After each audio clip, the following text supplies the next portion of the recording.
नमस्कार, मैं हूं कुमार अनिल। बिहार से एक बड़ी खबर लेके मैं आपके सामने उपस्थित हूं। अभी 2 दिन पहले प्रधानमंत्री नरेंद्र मोदी ने दरभंगा में मुख्यमंत्री नीतीश कुमार की खूब तारीफ की थी। कहा था कि नीतीश कुमार के सुशासन का मॉडल जो है वो जाना जाता है। उन्होंने प्रदेश में शासन का अच्छा मॉडल दिया है। उसकी उन्होंने खूब तारीफ की थी। और 2 दिन बाद नीतीश कुमार की पार्टी के ही एक मंत्री, अति पिछड़ा समाज से आने वाले मंत्री मदन सहनी का दुख आज जो है वो पब्लिक डोमेन में आ गया है। दरभंगा में, उसी दरभंगा में वहीं के रहने वाले मदन सहनी हैं। तो मदन सहनी का जो दुख है वो आज के अखबार के पहले पन्ने पर है। जब उनसे पूछा गया कि आसरा में जो रहने वाली लड़कियां हैं उसमें 2 लड़कियों की मौत हो गई, कई अस्पताल में हैं, तो आप पटना राजधानी में नहीं हैं, आप दरभंगा में क्या कर रहे हैं? तो मंत्री ने कहा कि विभाग की अपर मुख्य सचिव मेरी कोई बात नहीं सुनते हैं, उनसे मेरी कोई बात नहीं होती है, वो मेरे पास 2 महीने से कोई फाइल नहीं भेज रही हैं और कैसे निर्णय ले रही हैं, कौन निर्णय ले रहा है, इसकी कोई जानकारी नहीं है। यहाँ तक कि आसरा गृह में जो हुआ इसकी जानकारी भी विभाग ने मुझे नहीं दी, मुझे ये जानकारी मीडिया से मिली। तो अति पिछड़ा समाज से आने वाले एक मंत्री का दुख जो है वो ये है कि वो उसकी विभाग का जो अधिकारी है, वहाँ पर महिला आईएएस अधिकारी हैं, उन्होंने नाम भी लिया है, अखबारों में नाम भी छपा है, हरजोत कौर, तो वो उनकी सुनती नहीं है। तो ये सुशासन का कैसा मॉडल है? और यहाँ पर कई सवाल खड़े हो जा रहे हैं। ये सिर्फ एक मंत्री का सवाल नहीं है, सिर्फ अति पिछड़ा वर्ग से आने वाले मंत्री का सवाल नहीं है, बल्कि उससे भी बड़ा बिहार का सवाल है कि बिहार में मुख्यमंत्री की हालत तो सब देख रहे हैं। उसी दरभंगा में मुख्यमंत्री प्रधानमंत्री का पैर छूने के लिए आगे बढ़ गए थे, झुक गए थे। तो वो उनके स्वास्थ्य की क्या हाल स्थिति है वो तो कल्पना की जा सकती है। सरकार के तरफ से तो कभी कुछ नहीं कहा जा रहा है।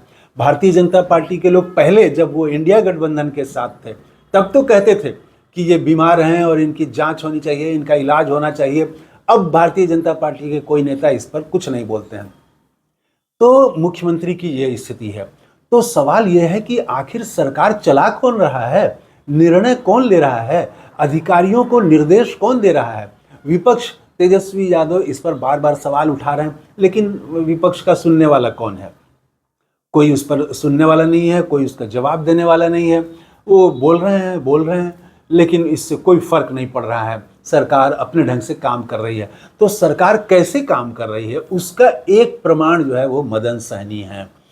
तो ये जो शैली है, ये मुख्यमंत्री की पुरानी शैली रही है। जब वो पूरी तरह से स्वस्थ थे तो वो कभी जनप्रतिनिधियों को, नेताओं को, मंत्रियों को उन्होंने तवज्जो नहीं दी। उन्होंने हमेशा तवज्जो दी अधिकारियों को। आईएएस अधिकारी उनके करीबी हुआ करते थे और मंत्रियों की ये पुरानी शिकायत रही है। तो इंडिया गठबंधन में पिछली बार शिक्षा मंत्री की बात विभाग के ही अपर मुख्य सचिव के पाठक वो सुनते नहीं थे। दोनों में काफ़ी वो मीडिया में खबरें खूब आती रहती थी। तो चंद्रशेखर ने भी ऑफिस जाना बंद कर दिया था। राजद के मंत्री ने भी मंत्री पद रहते हुए मंत्री के कार्यालय में, अपने ही कार्यालय में जाना छोड़ दिया था, ये कह के कि जब मेरे पास कोई फाइल ही नहीं आती है तो मैं जाके क्या करूँगा, ऑफिस में क्यों जाऊँ। उन्होंने ऑफिस जाना छोड़ दिया था। और आज जब भारतीय जनता पार्टी के सरकार है के साथ मिलकर नीतीश सरकार चला रहे हैं, तो उन्हीं के एक मंत्री, जनता दल यू के ही एक नेता, एक मंत्री, वो भी कमज़ोर वर्ग से आने वाले अति पिछड़ा समाज के मदन सहनी की बात अधिकारी नहीं सुन रहे हैं। तो जब एक दूसरा सवाल ये भी है कि जब मंत्री की बात अधिकारी नहीं सुन रहे हैं तो आम जनता की शिकायत कौन सुनेगा? मुख्यमंत्री तो जनता दरबार करना उन्होंने बंद कर दिया है।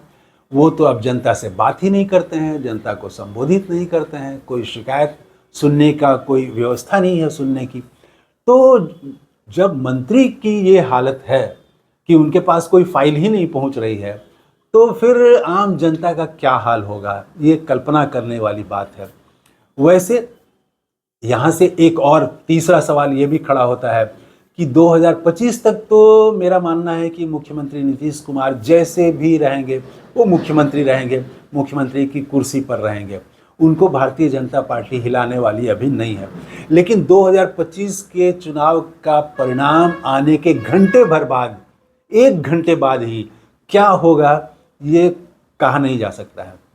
क्योंकि अभी जो महाराष्ट्र से खबरें आ रही हैं कि किस तरह से सरकार वहाँ तोड़ने में कौन कौन लोग थे, मीटिंग कैसे हुई थी, और फिर अन्य प्रदेशों में, झारखंड में किस तरह से भारतीय जनता पार्टी ने क्या क्या कोशिश की, ये सब लोग जानते हैं लोग।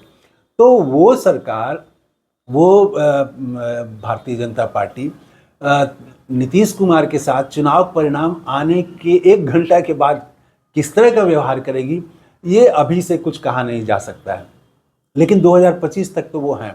लेकिन सवाल बिहार की जनता को सोचना है कि बिहार की जनता का माने सरकार यहाँ पर है तो सरकार चला कौन रहा है, और क्या उनके हित में निर्णय हो रहे हैं, उनके लिए काम सरकार कर रही है, कैसे काम कर रही है, ये बड़ा गंभीर सवाल है। इस पर विचार करने की ज़रूरत है। लेकिन एक दुर्भाग्यजनक स्थिति ये है कि जो भारतीय जनता पार्टी के समर्थक, जो मीडिया, नीतीश कुमार जब इंडिया गठबंधन के साथ थे तो बीमार हैं, इलाज कराना चाहिए, जांच होनी चाहिए, क्यों, वो पूरा शोर मचाते थे। अब वो सारे लोग शांत हैं और जनता में भी इसको लेके कोई बड़ा सवाल नहीं है कि आखिर सरकार कैसे काम कर रही है। तो बड़ा अजीब स्थिति है आज की बिहार की स्थिति कि वो कौन सरकार चला रहा है, कौन निर्णय ले रहा है, कौन अधिकारियों को निर्देश दे रहा है। मंत्री तो नहीं दे रहे हैं, मंत्री तो कह रहे हैं कि मेरे पास फाइल ही नहीं आ रही है।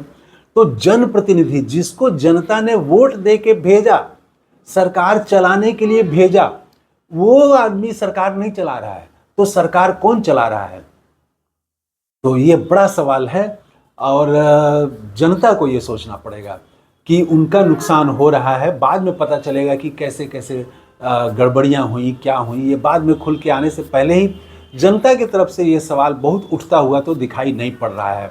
अब देखिए, लगता नहीं है कि ये सिर्फ मदन सहनी का दुख है, और भी मंत्रियों का दुख होगा जिनके पास फाइलें नहीं आती होंगी, क्योंकि ये तो एक मामला सामने आया है, बाकी मामले भी हो सकता है सामने आए, नहीं भी आ सकते हैं। लोग मन मार के, अब मंत्री पद है तो लोग रहेंगे लोग, ये भी हो सकता है।